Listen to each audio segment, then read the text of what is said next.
It's, oh, this ornament is in 1972. There's one time I went to this Disney World.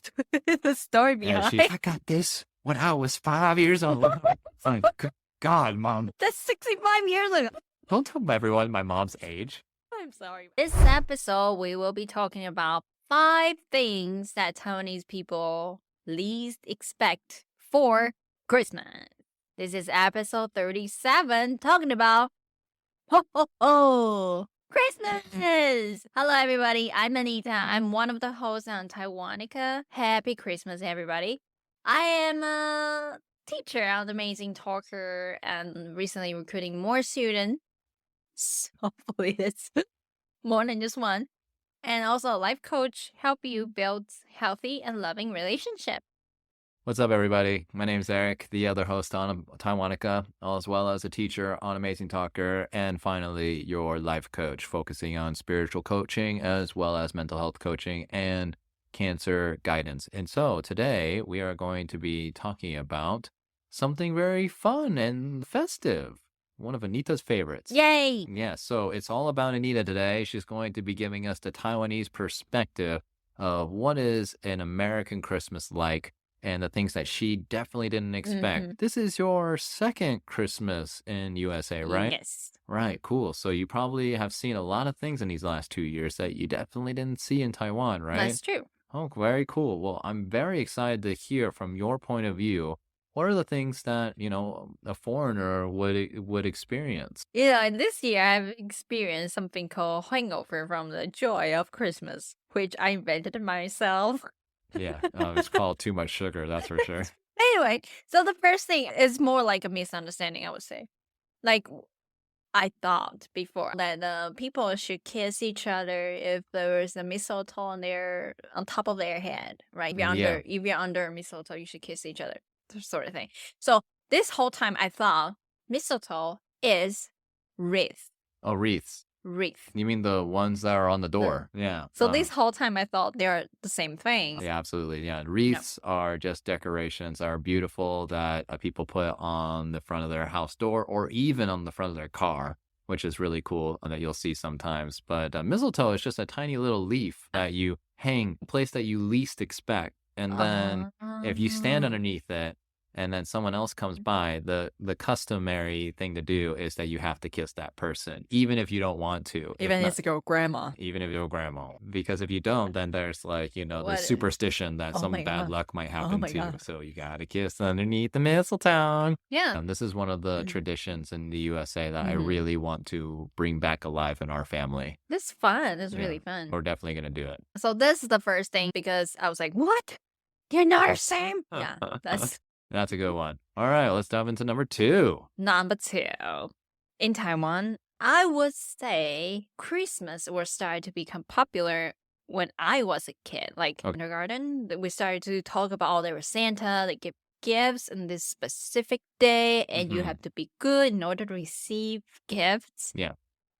But the story they told us is there is no Christmas tree, there is no chimney, there is no fireplace in our story that we learned about Christmas. The things that we learn is that you have to hang sock, the real sock that you usually wear. You just take one and hang above your bed. So kind of like the Tooth Fairy.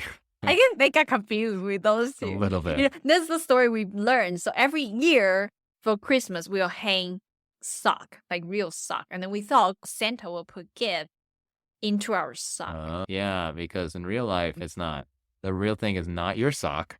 It's a stocking, and it's a big red sock. But it's what we use it for is to fill up toys or gifts that are from Santa, not from mom and dad.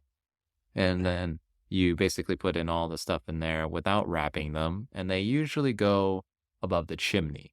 If you don't have a chimney, it just goes over a place in the living room. I have one question, because in our story that we learned about Christmas is, we only have that sock. But here, based on my experience, the stocking is only for small gifts. So you guys will do both, like real gifts and stocking. Correct. And the stocking is from Santa. The real gift is from... Yeah, anything that is unwrapped is going to be from Santa. If you get a gift from Santa, it's usually there's one or two big things that are in front of the Christmas I tree. see. Or they're in the stocking.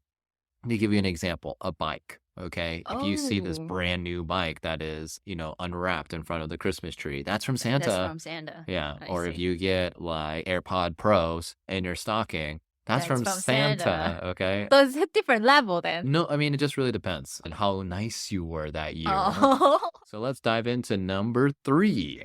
you guys use your tree for Christmas. That's right. I don't know.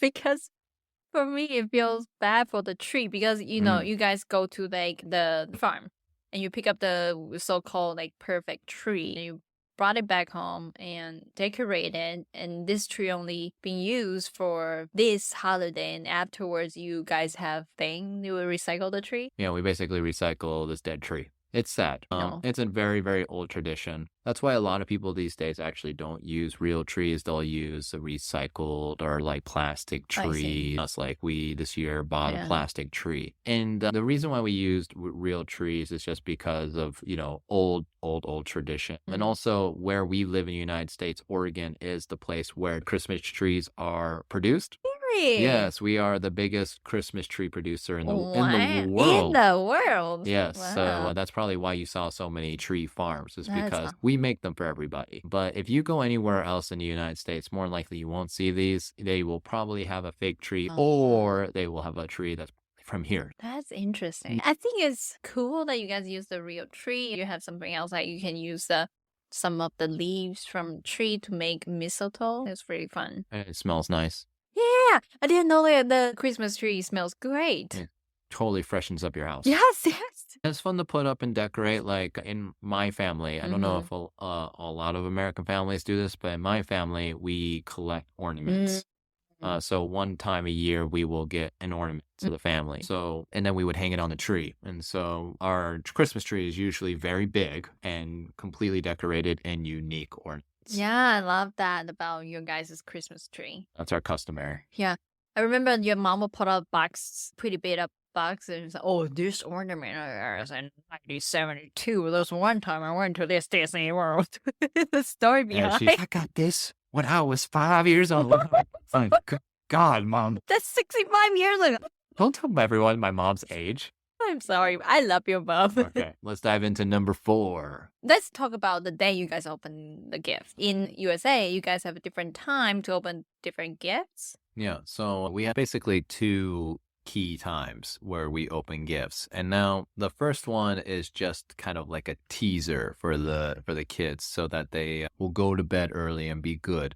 So what I mean is that on Christmas Eve, the 24th, after eating dinner and trying to encourage the kids to go to bed early, we'll say, okay, so since you've been good kids, you can open up one gift tonight. And usually it's not one of the grand gifts. It's just one of the, mediocre gifts, maybe underwear or socks. Yeah. Or pencil. Or pencils. Notebook. Exactly. So you can open one of the gifts and they're like, oh yeah, this is going to be great. I'm so excited. I love socks.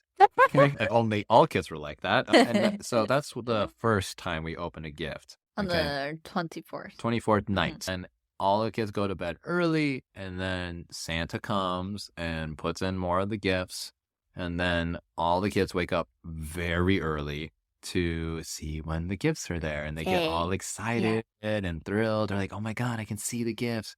And they're like waiting until 6 a.m. They're waiting for that 6 a.m.